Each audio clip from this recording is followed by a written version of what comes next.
Shalom saudara yang dikasihi oleh Tuhan.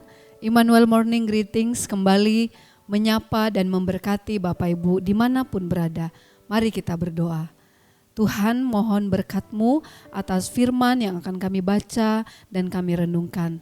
Dalam nama Yesus kami berdoa. Amin. Pagi hari ini tema kita pengemudi pikiran yang terambil dari Filipi pasal yang keempat ayat yang ke-8. Jadi akhirnya saudara-saudara, semua yang benar, semua yang mulia, semua yang adil, semua yang suci, semua yang manis, semua yang sedap didengar, semua yang disebut kebajikan dan patut dipuji, pikirkanlah semuanya itu. Suatu ketika ada seorang anak dan papa pergi untuk mengendarai bus. Ya, mereka pergi dengan menggunakan bus. Lalu anak ini berkata, "Pak, saya mau duduk," sambil menunjuk supir, duduknya Pak supir. Lalu papanya bilang, "Kita adalah penumpang, jadi kita duduk di belakang." Dan anak itu pun mengerti. Lalu beberapa hari kemudian papanya ajak lagi anaknya untuk jalan-jalan naik mobil pribadi. Lalu anaknya berkata kepada papanya, "Pak, temani saya dong duduk di belakang," dia bilang. Lalu papanya berkata, "Oh, kali ini papa harus mengemudi, papa harus duduk di sini."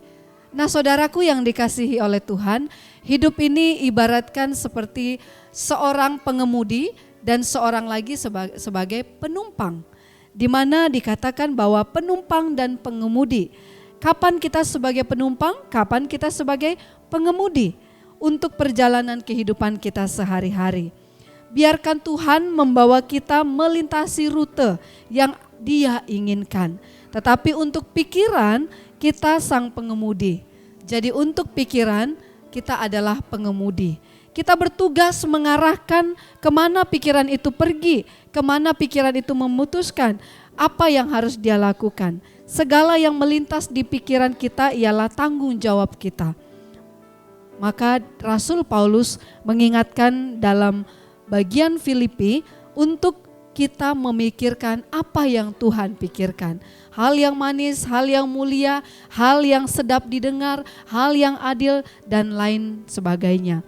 Nah, di dalam pikiran kita harus juga kita memikirkan yang namanya untuk melakukan kemuliaan Tuhan. Sehingga di jalur ketika kita melintas, kita menyenangkan hati Tuhan. Ada kalanya kita menjadi lengah dalam hidup ini.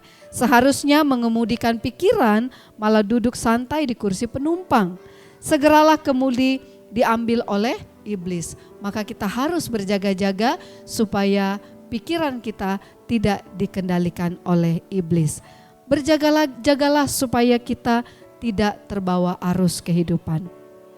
Saudaraku yang dikasihi oleh Tuhan, duduklah di kursi pengemudi yang memang Tuhan tetapkan untuk kita. Selanjutnya, putar kembali pikiran ke jalur yang benar, yaitu berpikir mengenai hal-hal yang Tuhan kehendaki.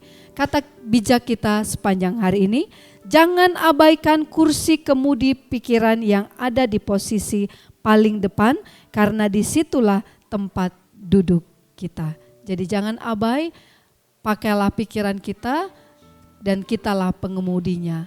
Nama Tuhan dipermuliakan. Shalom.